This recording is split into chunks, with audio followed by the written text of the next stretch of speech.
Hello students, कैसे हैं आप सब। आई होप आप सब अच्छे होंगे। आईसीटी वर्चुअल क्लासरूम में आप सबका स्वागत है। मैं विकास, बच्चों क्लास 10th का मैथ्स हम कर रहे हैं। क्वेश्चन पेपर यहाँ पे रिवाइज करेंगे हम। तो चलिए क्वेश्चंस कंटिन्यू करेंगे। ये देखिए, ये है क्वेश्चन नंबर 6। होमवर्क के लिए आपको दिया गया था, तो इसको आप नोट करके जल्दी से सॉल्व करेंगे, ठीक है। तो जिसका आंसर आ गया है अपना आंसर शेयर कीजिए, बाकी बच्चे इसको यहाँ पे सॉल्व कीजिए, ठीक है।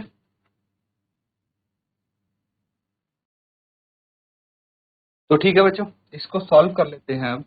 देखिए, यहाँ पे पॉइंट्स लिख लीजिए। पहले बिंदु कौन से हैं। 5 माइनस 6 माइनस 1 माइनस 4, ठीक है। तो इसको लिखेंगे आप। एक लाइन सेगमेंट है हमारे पास,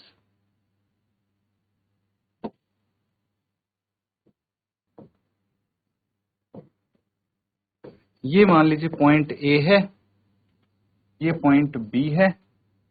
5 माइनस 6, यहाँ पे कोई पॉइंट पी मान लीजिए जो इसको के रेशियो 1 में डिवाइड करता है, ठीक है।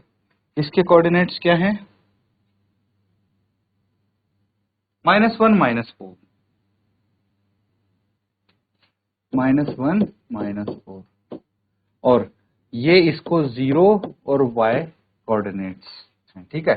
ये कोई भी पॉइंट P मान लीजिए। अब देखिए, इसका मतलब ये है कि अगर ये x एक्सिस y एक्सिस पे, ठीक है, y एक्सिस इसको k रेशियो 1 में डिवाइड करता है। इसका मतलब ये हुआ कि भाई जहां यहाँ पे जो x की वैल्यू है वो 0 होगी, y एक्सिस पे x की वैल्यू 0 होती है। समझ में आ रहा है।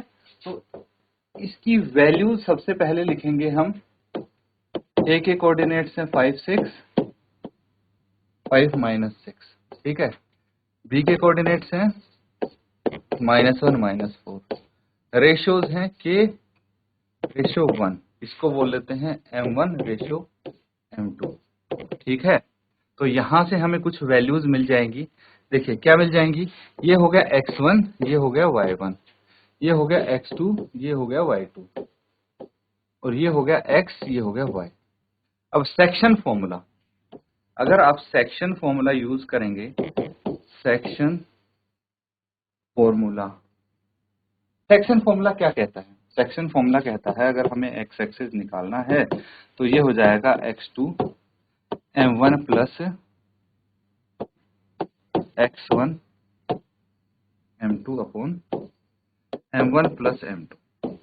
यहाँ पे वैल्यूज रखिए x1 x2 m1 m2 की, और x की वैल्यू कितनी है। यहाँ पे देखिए, मैं एक बार सबकी वैल्यूज यहाँ पे लिख देता हूँ आपके लिए, थोड़ी आसानी हो जाएगी। x1 है 5, x2 है -1, y1 है -6, y2 है -4, x है 0 एंड y है y के बराबर, ठीक है। अब वैल्यूज रख के मुझे यहां से k की वैल्यू निकाल के बताइए कितनी आती है, ठीक है बच्चों। जल्दी से इसको कीजिए। तो ठीक है, वैल्यू आ गई k की, कितनी आई है। x की वैल्यू 0 है, x2 कितना है, यहां से देखिए -1 है, m1 k है, प्लस x1 कितना है 5 है, m2 कितना है 1 है, अपॉन k प्लस 1 यहाँ पे हो जाएगा। अब यहां से हम क्या करेंगे, देखिए इसको लेफ्ट साइड लेके जाइए, तो 0 इंटू के plus 1 is equal to minus के प्लस 5। ये तो 0 हो गया, तो माइनस के 0 प्लस के इज इक्वल टू 5, के इज इक्वल टू 5 आ गया। के की वैल्यू हमें पता लग गई हमें कि 5 है। तो m1 कितना है 5 है, m2 कितना है 1 है। तो ये इसको 5:1 में डिवाइड करता है कि नहीं करता। चलिए, क्या पूछा था आपसे, फाइंड द वैल्यू ऑफ के, यही पूछा था। अगर आपसे इन केस आपसे पूछा जाता कि भाई आपको क्या बताना है, डिस्टेंस बताना है इनका, वो भी आप इजीली बता सकते हैं उसके बाद, है ना। तो अलग अलग चीजें आपको अगर पूछी जाए तो आप बता सकते हैं। यहाँ पे सिर्फ और सिर्फ के की वैल्यू पूछी, आप इजीली बता दी है आपने। इसके साथ आप अगले क्वेश्चन पे चलेंगे और क्वेश्चन नंबर 7 करेंगे। उससे पहले इसको एक बार नोट कर लीजिए, और किसी को कुछ डाउट लग रहा है आप पूछ सकते हैं।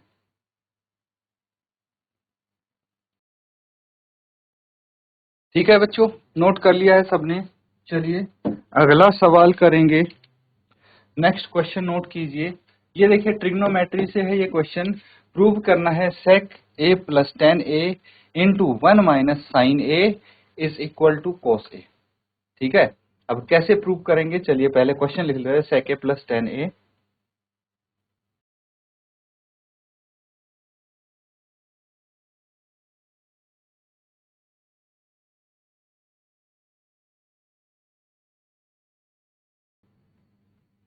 प्रूव दैट, ये है ना, sec a plus tan a sec a plus tan a into 1 minus sine a is equal to cos a. एक बार फिर से क्रॉस चेक कर लेते हैं। यही है ना, sec a plus tan a 1 minus sine a is equal to cos a. बिल्कुल यही हमें प्रूव करना है। तो इसके लिए हम सॉल्व करेंगे और लेफ्ट हैंड साइड को कर लेंगे। लेफ्ट हैंड साइड क्या है हमारे पास? सेक a plus tan a into 1 minus sine ए, यही है। Sec a plus tan a into 1 minus sine ए क्या हो जाएगा? ये हो जाएगा बच्चों, सेक ए का होता है 1 अपॉन कॉस ए।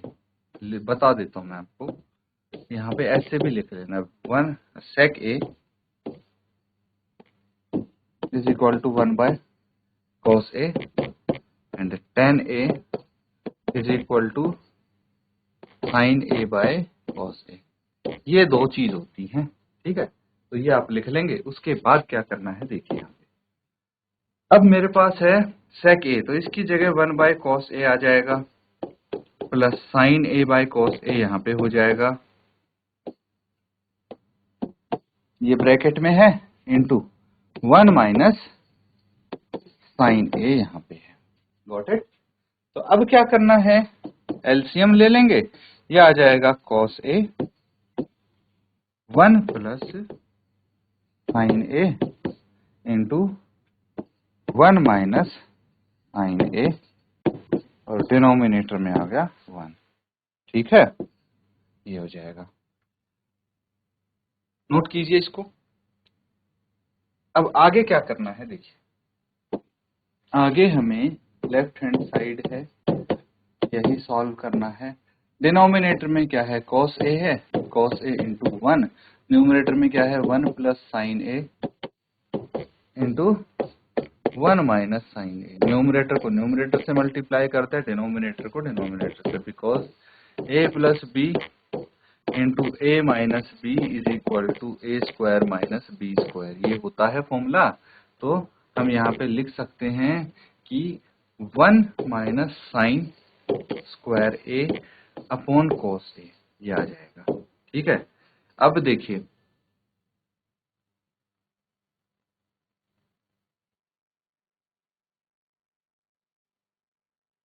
तो ठीक है, यहां तक समझ में आ रहा है।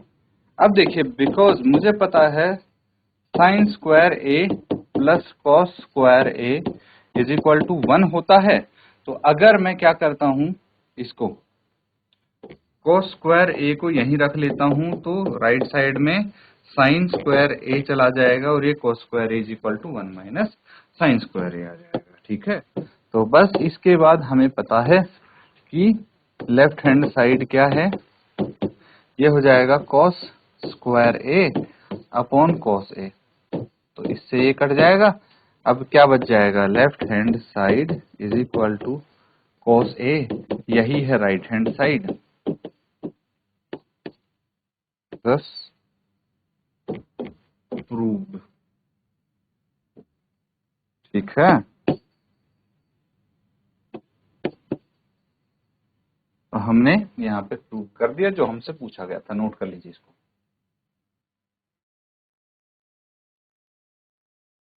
तो ठीक है, नोट कर लिया है सबने। अब देखिए नेक्स्ट क्वेश्चन क्या बोला गया है। त्रिज्या 21 सेंटीमीटर वाले वृत्त के एक त्रिज्या खंड का क्षेत्रफल ज्ञात कीजिए जिसका कोण 60 डिग्री है और पाई की वैल्यू 22/7 है।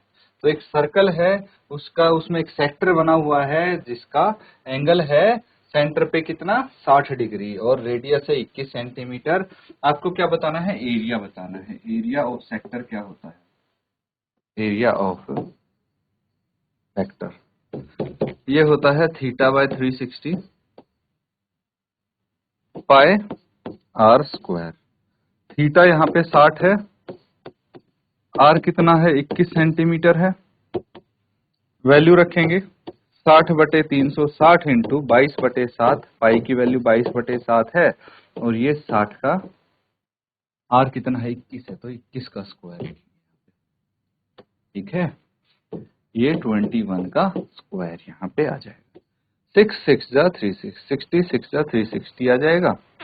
आगे क्या आ जाएगा 22/7 इंटू 1/6 इंटू 21 इंटू 21, 7 या 21, 3 2 जा 6, ये 11 पे जाएगा। 21 इंटू 11 कितना होता है, 21 इंटू 1 21, 2 बच गया, 21 इंटू 1 21, 2 23, 231 सेंटीमीटर स्क्वायर। ये आंसर आ जाएगा, ठीक है। बहुत सिंपल कैलकुलेशन है। एक एक मार्क्स के छोटे छोटे क्वेश्चन आपको देखने को मिलेंगे।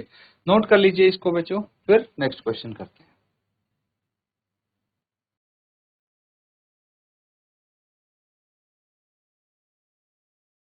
ठीक है बच्चों, देखिए अगला क्वेश्चन भी बहुत इजी है, इसी यहीं पे हो जाएगा ये। प्रोबेबिलिटी ऑफ इवेंट है 0.05। तो मुझे बताइए प्रोबेबिलिटी ऑफ इवेंट जो होती है plus probability of e not, not e, या फिर ऐसे लिख देते हैं, ये दोनों का सम होता है 1। हमें क्या दिया है, यदि कोई घटना घटने की प्रायिकता है 0.05 यानी probability of happening of event ये है। प्रोबेबिलिटी ऑफ ई नोट इसको ऐसे रिप्रेजेंट कर सकते हैं, किसके बराबर होगी, probability of e not equal to 1 minus 0.05 और ये आ जाएगी 0.95, ठीक है। 0.95, इन दोनों को एक में से 0.05 अगर माइनस करेंगे तो ये आ जाएगा आपका। तो probability, what will be the probability of note E, probability of note E is 0.95। Note कर लीजिए इसको।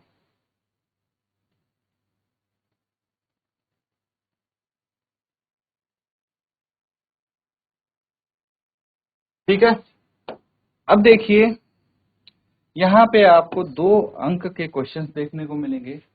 यदि HCF ये दिया है, इन संख्याओं का 18 है, तो एलसीएम ज्ञात कीजिए। इफ HCF इज दिस, इनका एलसीएम फाइंड कीजिए। 306 और 1314 है, इनका HCF 18 है, ठीक है। तो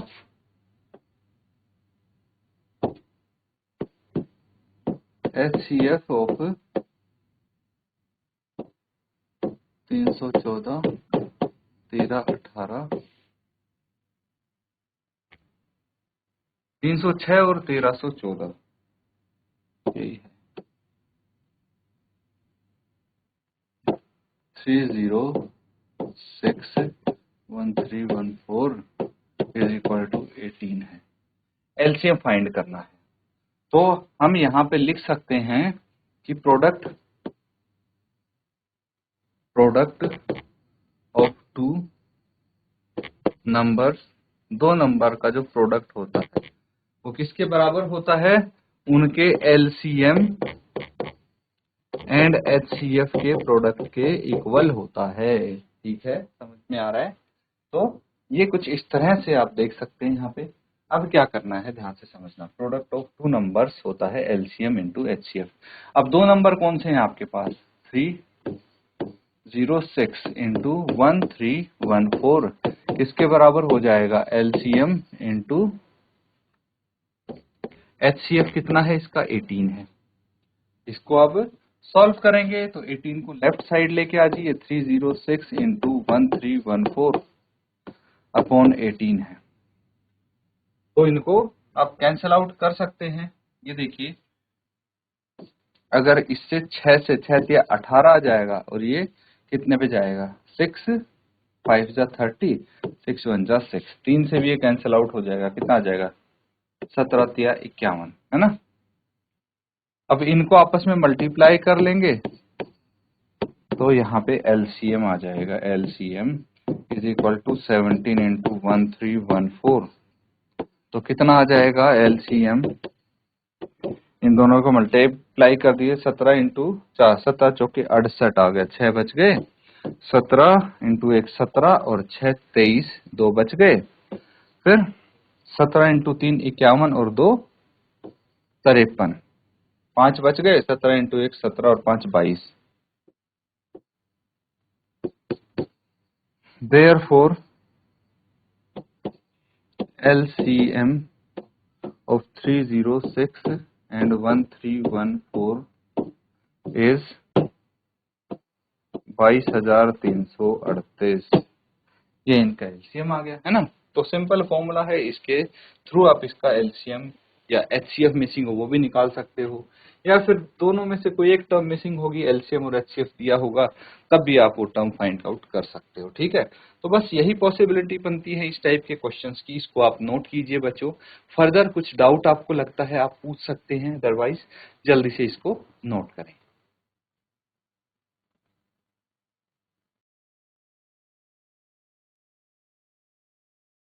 तो ठीक है बच्चों, अब देखिए ये क्वेश्चन आप देख पा रहे होंगे, यहाँ पे 3√2 को एक अपरिमेय संख्या आपको प्रूव करना है, शो करना है। तो हम बेसिकली क्या करते हैं, कॉन्ट्राडिक्शन से इसको प्रूव कर देते हैं। मतलब क्या है, इसको पहले हम एक रेशनल नंबर मान लेते हैं जो कि p/q की फॉर्म में होता है ना। p एंड q इंटीजर्स होते हैं, p एंड q क्या होंगे, यहाँ पे इंटीजर्स होंगे,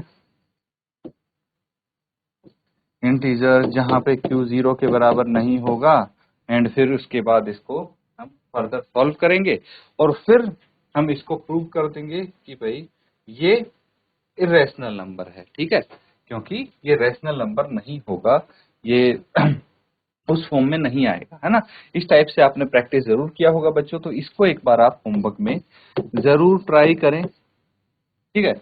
उसके बाद ये वाला है बी है क्वेश्चन, देखिए how many 3 digit number are divisible by 7। ये पहले तो चैप्टर आइडेंटिफाई करो, ये अर्थमेटिक प्रोग्रेशन से है ये क्वेश्चन, ठीक है, कि कितने 3 अंकीय संख्याएं 7 से विभाज्य हैं।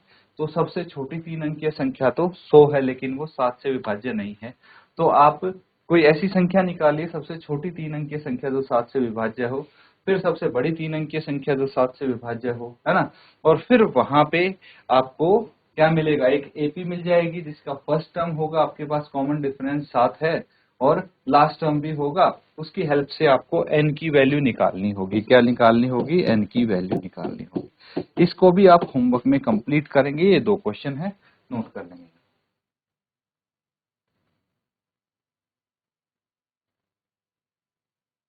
तो बच्चों यहाँ पे जो हमने क्वेश्चंस किए हैं उनको आप रिवाइज जरूर करें। इसी के साथ आज का सेशन एंड करते हैं। Thank you and have a nice day.